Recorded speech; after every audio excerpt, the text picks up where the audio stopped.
নমস্কাৰ আৰু আপোনালোক সকলোকে মোৰ ইউটিউব চেনেললৈ পুনৰবাৰ স্বাগতম জনাইছোঁ। আশা কৰিছোঁ আপোনালোকে বৰশী দ্বিতীয় খণ্ডটো চালে আৰু যিসকলে চাইছে কেনেকুৱা হৈছে গম পাইছে, আৰু যিসকলে চোৱা নাই তেওঁলোকক অনুৰোধ জনাইছোঁ এবাৰ চাব, কেনেকুৱা হয় জনাব। আৰু যিসকলে ইতিমধ্যে ভাল ভাল মন্তব্য আগবঢ়াইছে তেওঁলোকক আমাৰ বৰশীৰ সদস্যসকলৰ ফালৰ পৰা বহুত বহুত ধন্যবাদ জ্ঞাপন কৰিছোঁ। আৰু এয়া আছিল বৰশী দ্বিতীয় খণ্ডৰ দৃশ্যগ্ৰহণৰ কিছু অংশ। ভাবিলোঁ আপোনালোকক দেখাওঁ আৰু আমিও স্মৃতি হিচাপে এইবোৰ সাঁচি থৈ দিওঁ।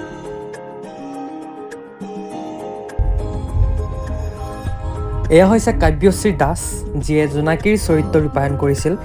তাইৰ বিভিন্ন সমস্যাৰ মাজতো আমাক সময় দিয়াৰ বাবে তাইকো বহুত বহুত ধন্যবাদ।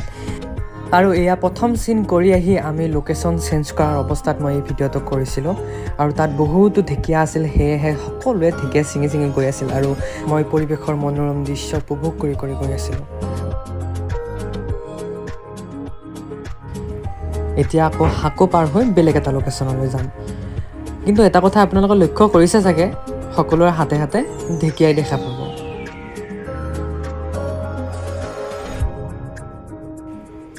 এতিয়া বলক আমাৰ দৃশ্যগ্ৰহণ কেনেকৈ হৈছিল অকণমান চাওক।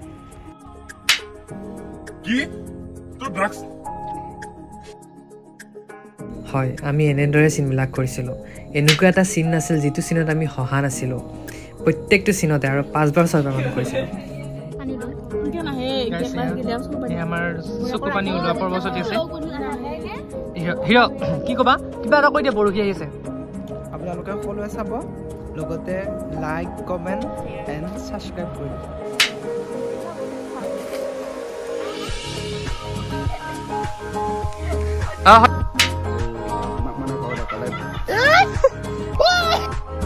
দেখিছা নেকি?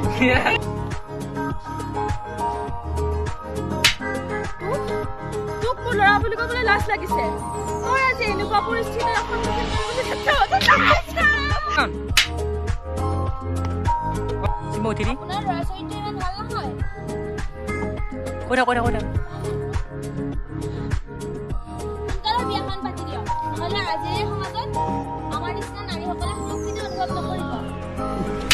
না চিঞৰি লাভে নাই, ইয়াত কোনোৱে নাই।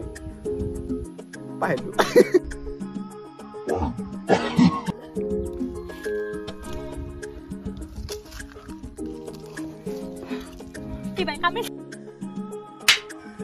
মাৰ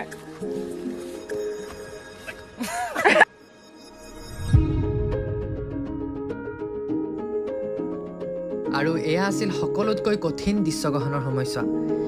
এইখিনি আমি জুন মাহতে কৰিছিলোঁ। প্ৰথম অৱস্থাত আমি প্ৰভাতৰ চৰিত্ৰটি কৃষাণক দিছিলোঁ, কিন্তু কৃষাণৰ কিছু সময়ৰ অসুবিধাৰ বাবে সেই চৰিত্ৰটি মই ৰূপায়ণ কৰিবলগীয়া হয় আৰু তাক মাষ্টৰৰ চৰিত্ৰ দি দিয়া হয়। যিহেতু প্ৰথম অৱস্থাত তাক প্ৰভাতৰ চৰিত্ৰ দিয়া হৈছিল, সেয়েহে সি এইখিনি দৃশ্য কৰিবলগীয়া হৈছিল।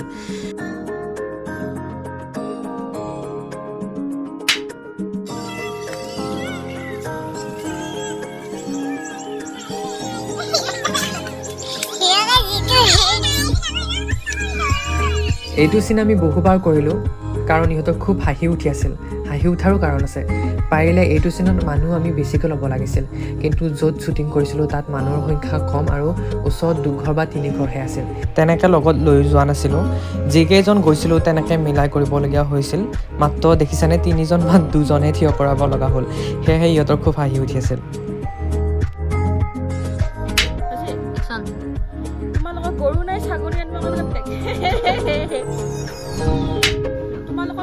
ছাগলী নাই, তোমালোকৰ সেইবোৰ ব্যক্তিগত কথা। আজি সন্ধিয়াৰ ভিতৰত মোক গোটেইখিনি পইচা দিব।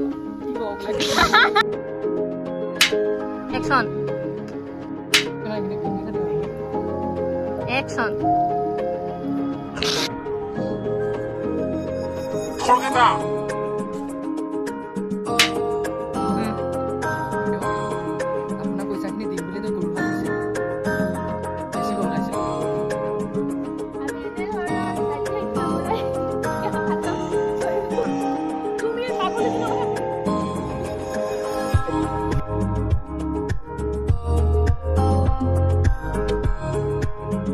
What?